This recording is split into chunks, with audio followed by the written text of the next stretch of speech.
নমস্কাৰ স্বাগতম জনাইছো সকলোকে এখন নতুন ভিডিঅ'লৈ।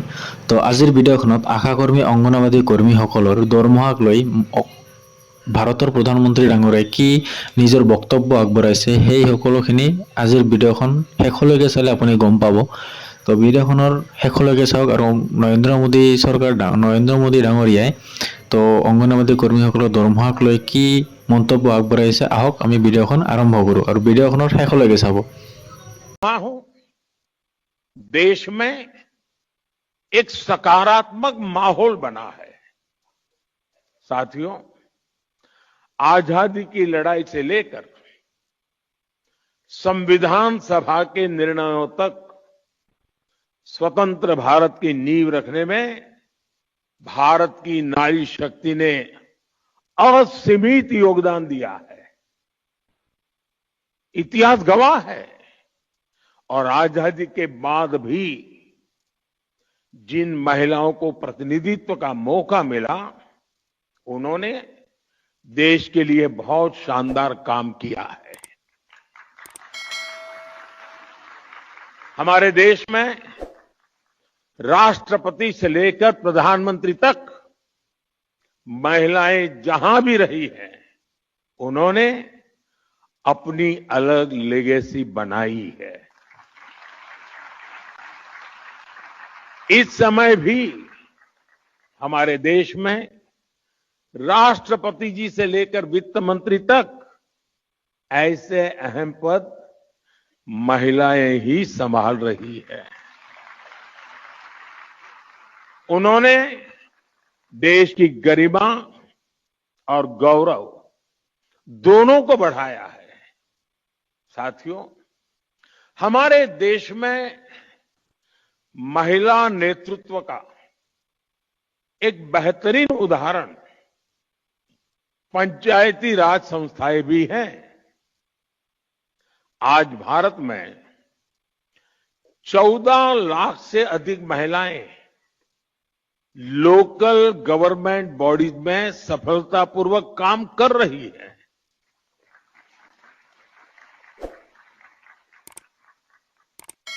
लगभग 21 राज्यों में तो पंचायतों में उनकी भागीदारी करीब करीब 50% तक पहुंच चुकी है।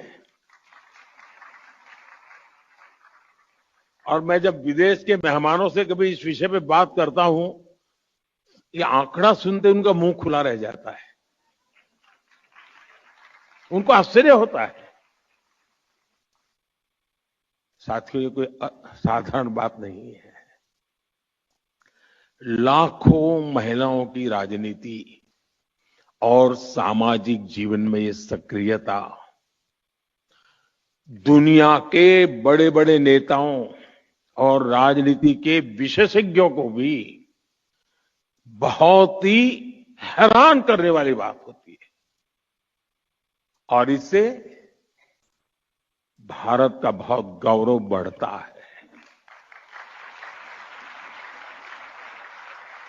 साथियों, अनेक अध्ययनों में ये सामने आया है कि जब निर्णय प्रक्रियाओं में महिलाओं की सहभागिता बढ़ी, तो इससे व्यवस्थाओं में भी संवेदनशीलता आई है। और ये बहुत बड़ी ताकत होती है। और इसका परिणाम है पानी, शिक्षा, स्वास्थ्य, पोषण, ऐसे कई विषयों में ज्यादा समर्पण भाव से, ज्यादा संवेदनशीलता से परिणामकारी काम हुए हैं। जल जीवन मिशन, मैं समझता हूं इसकी सफलता का सबसे बड़ा उदाहरण है। इसमें पंचायत स्तर पर महिलाओं की भागीदारी की ही बहुत बड़ी भूमिका है। साथियों, हमारे लोकल बॉडीज और संस्थानों में इतने वर्षों से जो लाखों महिलाएं काम कर रही है, नेतृत्व कर रही है, उनके पास ग्रासरूट लेवल का बहुत समृद्ध और लंबा अनुभव है। वो अब और बड़ी भूमिका के लिए तैयार है और तत्पर भी है। मैं मेरा अपना निजी अनुभव बताता हूं। ये सामर्थ्य क्या होता है। मैं 2001 में नया नया मुख्यमंत्री बना। मुझे कोई ज्यादा अनुभव नहीं था सरकार चलाने का, शासन व्यवस्था का।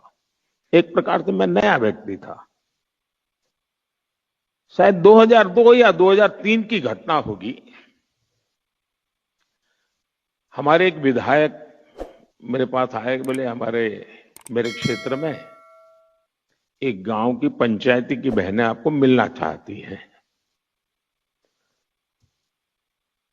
ये खेड़ा डिस्ट्रिक्ट, आनंद डिस्ट्रिक्ट का इलाका था जहां सरदार साहब का जन्म हुआ था। तो मैंने कहा भाई उनको पंचायत का कोई काम होगा तो पंचायत मंत्री को मिला लीजिए उनको।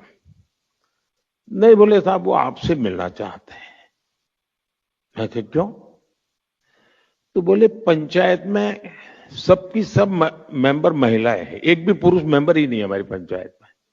मैंने कहा ऐसे कैसे?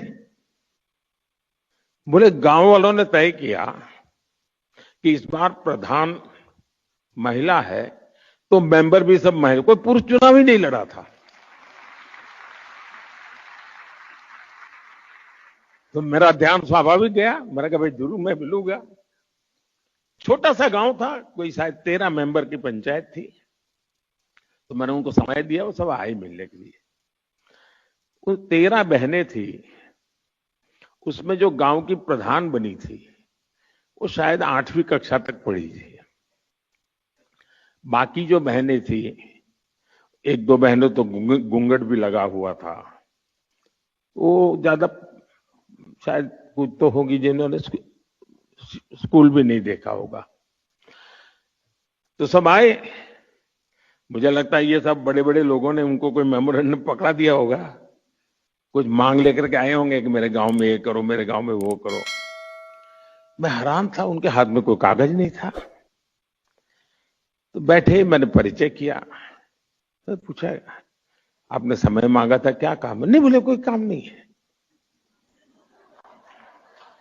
ऐसे ही बोले हम चुनकर आए हैं तो मिलने आए थे।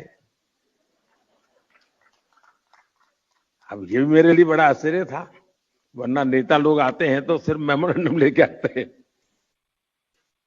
फिर मैंने उनको पूछा, अच्छा बताइए, मैंने कहा कि आपको अगर 5 साल इतना बड़ा काम मिल गया, आप सब बहनें गांव को संभालने वाली हैं, तो आपका सपना क्या है? 5 साल में क्या करोगे आप लोग? गांव में कैसा करोगे? सामान्य होता तो क्या जवाब देता? ये जो हम जैसे बड़े बड़े दिखते हैं ना, वो क्या जवाब देते हैं? स्कूल बना लेंगे, अस्पताल बना देंगे, रोड बना देंगे, ऐसे ही जवाब देते। उस दिन 8वीं कक्षा पढ़ी हुई इस प्रधान ने और उसके साथ आई हुई महिला मेंबर्स ने मुझे जो जवाब दिया, वो शायद दुनिया का बड़े से बड़ा अर्थशास्त्री नहीं दे सकता है। और वो बात आज भी मेरे लिए एक लेसन की तरह है। मैं सीएम बना, पीएम बना, लेकिन उस पंचायत की महिलाओं की वो बात मेरे लिए आज भी मार्गदर्शक है। आपको आश्चर्य होगा ऐसा क्या जवाब दिया होगा। जब मैंने उनको पूछा क्या करेंगे आप, 5 साल आपको मिले हैं, गांव ने आपको नहीं बढ़ाया था, तब उन्होंने मुझे जवाब दिया, साहब एक इच्छा है। मैंने कहा क्या? और वो जवाब आज भी मेरे कानों में गूंजता रहता है।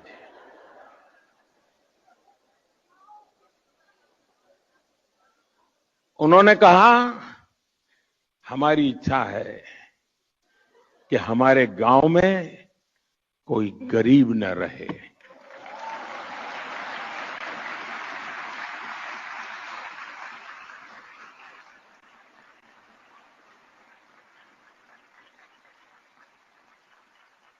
बड़े से बड़े अर्थशास्त्रियों के लिए भी इससे बड़ा कोई संदेश नहीं हो सकता है। ये अपने आप में मेरे लिए एक बड़ा सुखद अनुभव था और वो आज भी शब्द मेरे कानों में गूंजते रहते हैं। और इसलिए जमीन से जुड़े हुए अनुभव से जो वाणी निकलती है ना, वो वेद वाक्य बन जाता है।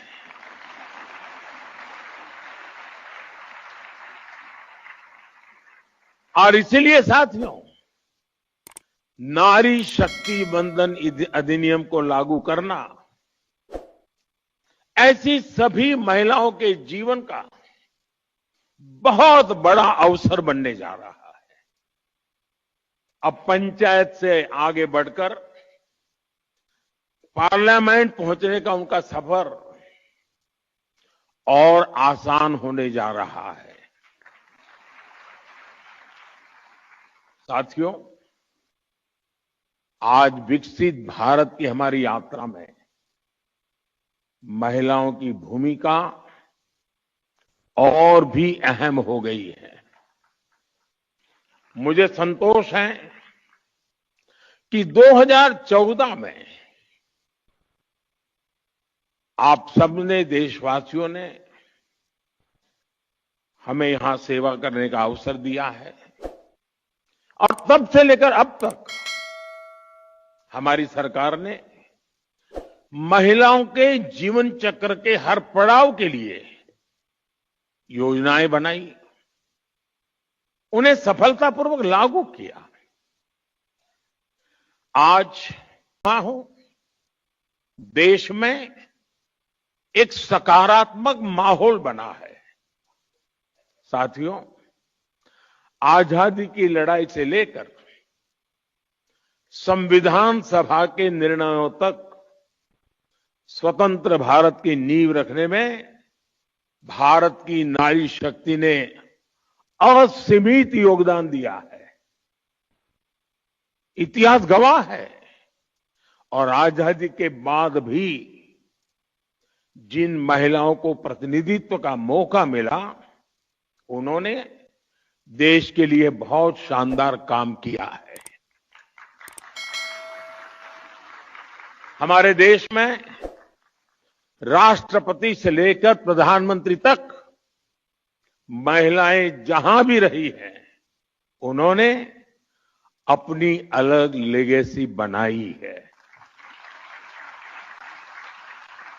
इस समय भी हमारे देश में राष्ट्रपति जी से लेकर वित्त मंत्री तक ऐसे अहम पद महिलाएं ही संभाल रही है। उन्होंने देश की गरिमा और गौरव दोनों को बढ़ाया है। साथियों, हमारे देश में महिला नेतृत्व का एक बेहतरीन उदाहरण पंचायती राज संस्थाएं भी हैं। आज भारत में 14 लाख से अधिक महिलाएं लोकल गवर्नमेंट बॉडीज में सफलतापूर्वक काम कर रही है।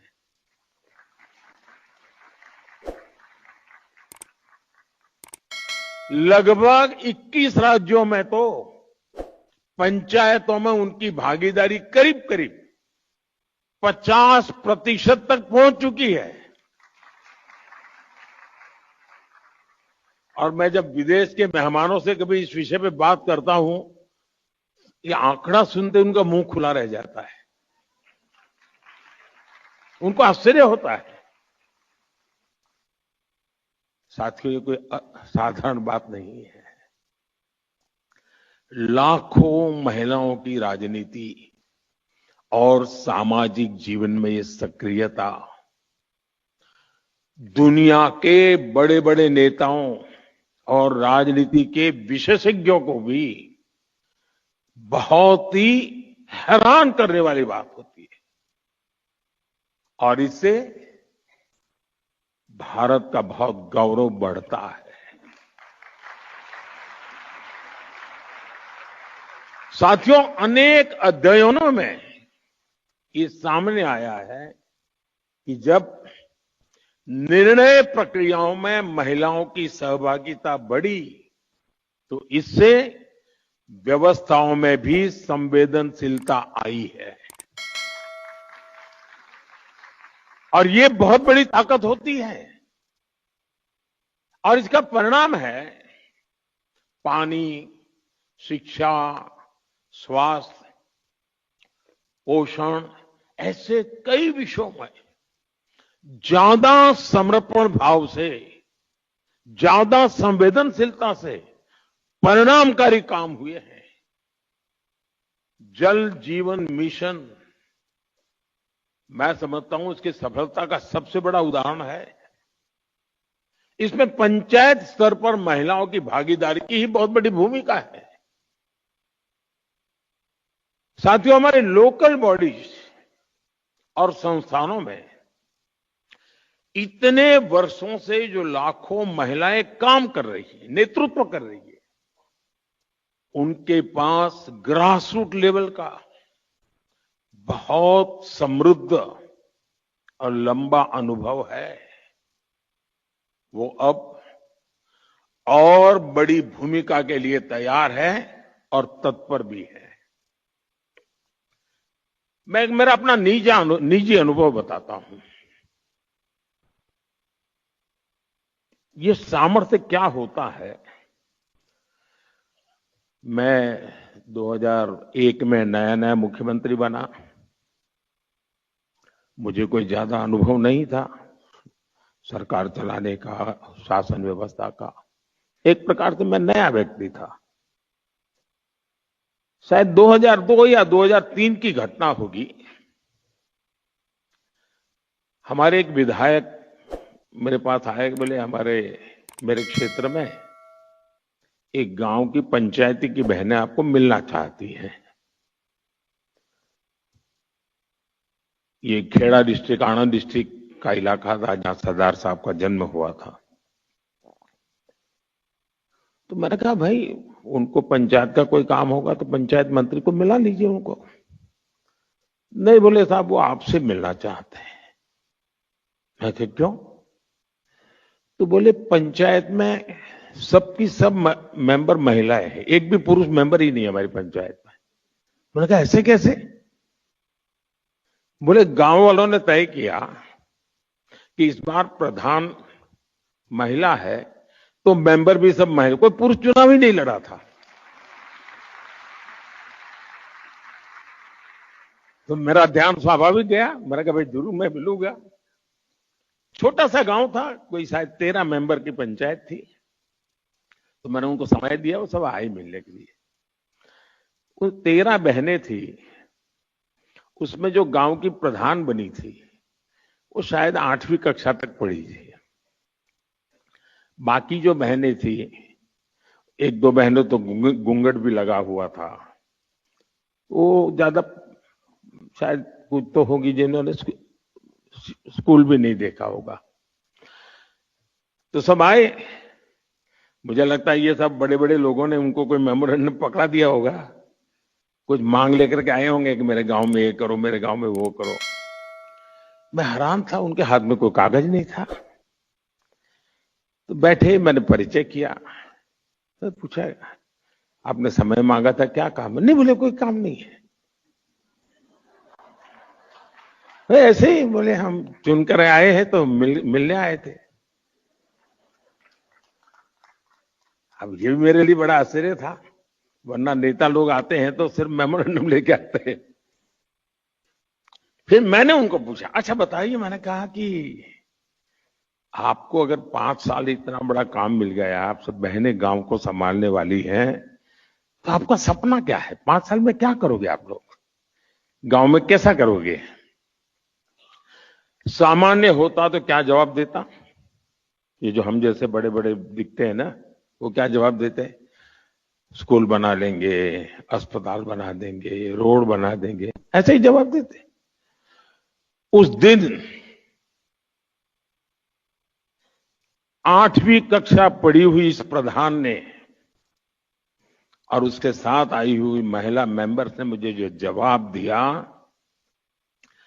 वो शायद दुनिया का बड़े से बड़ा अर्थशास्त्री नहीं दे सकता है। और वो बात आज भी मेरे लिए एक लेसन की तरह है।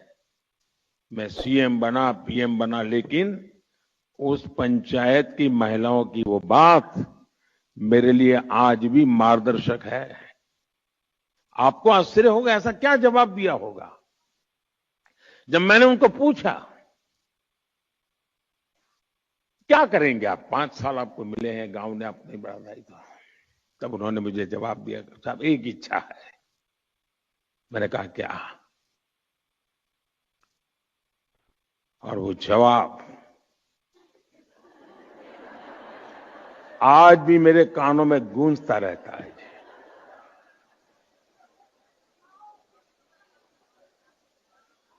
उन्होंने कहा, हमारी इच्छा है कि हमारे गांव में कोई गरीब न रहे।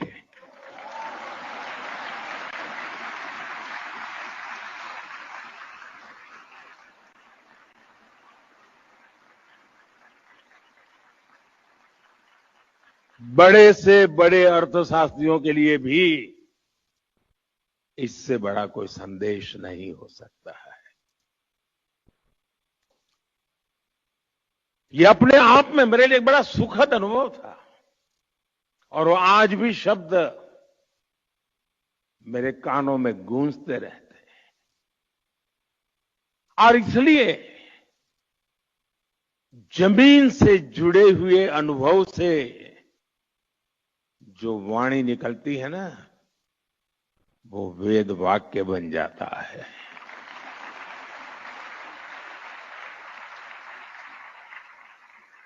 और इसीलिए साथियों, नारी शक्ति बंधन अधिनियम को लागू करना ऐसी सभी महिलाओं के जीवन का बहुत बड़ा अवसर बनने जा रहा है। अब पंचायत से आगे बढ़कर पार्लियामेंट पहुंचने का उनका सफर और आसान होने जा रहा है। साथियों, आज विकसित भारत की हमारी यात्रा में महिलाओं की भूमिका और भी अहम हो गई है। मुझे संतोष है कि 2014 में आप सबने, देशवासियों ने हमें यहां सेवा करने का अवसर दिया है और तब से लेकर अब तक हमारी सरकार ने महिलाओं के जीवन चक्र के हर पड़ाव के लिए योजनाएं बनाई, उन्हें सफलतापूर्वक लागू किया। आज